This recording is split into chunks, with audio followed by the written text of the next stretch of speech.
Fast away the old year passes. Most years, that simple line from Deck the Halls is merely descriptive. It reminds us that as Christmas approaches, so does the end of the old calendar year just a few days later. This year, however, that line may be more inspirational than descriptive, because as Christmas approaches, so does the end of 2020, a year that has been chaotic for almost all of us. Most of us have something to grieve about 2020. In all of that chaos, we may allow ourselves to believe that Christmas is stripped of its joy. Our traditions, our routines, our sacred rhythms have been disrupted. We miss the worship services, we miss the music, we miss the occasions, the gatherings, we miss the people, we miss the merriness of Christmas this year.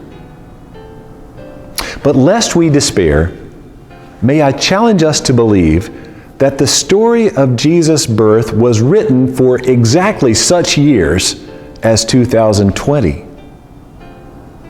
In our typical merrymaking, notice some of the details of the story that we usually overlook. All of those people are traveling to Bethlehem, for instance, so that they can be enrolled to pay more taxes to an oppressive foreign government.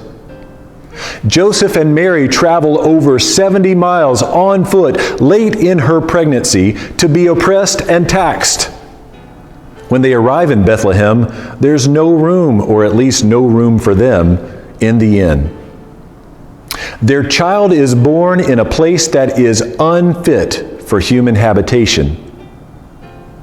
They're newlyweds who are barely accustomed to each other and who barely understand their part in God's plan.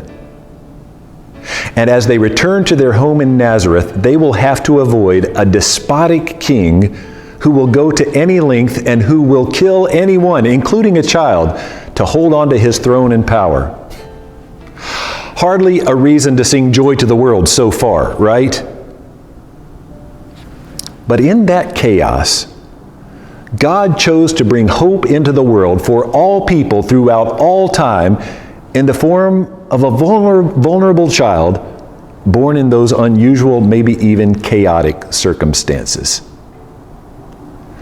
God's incarnation through Jesus Christ did not happen during the good times, at least not in the eyes of most Israelites. Instead, God chose to shine everlasting light into the darkness.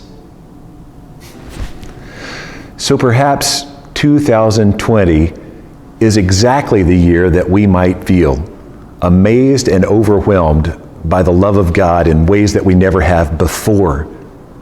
Rather than believing that Christmas is stripped of its joy, we might entertain the thought that this year, Christmas is stripped of some of its distractions so that we are able to receive and believe the story of Jesus' birth with greater purity and with greater sincerity.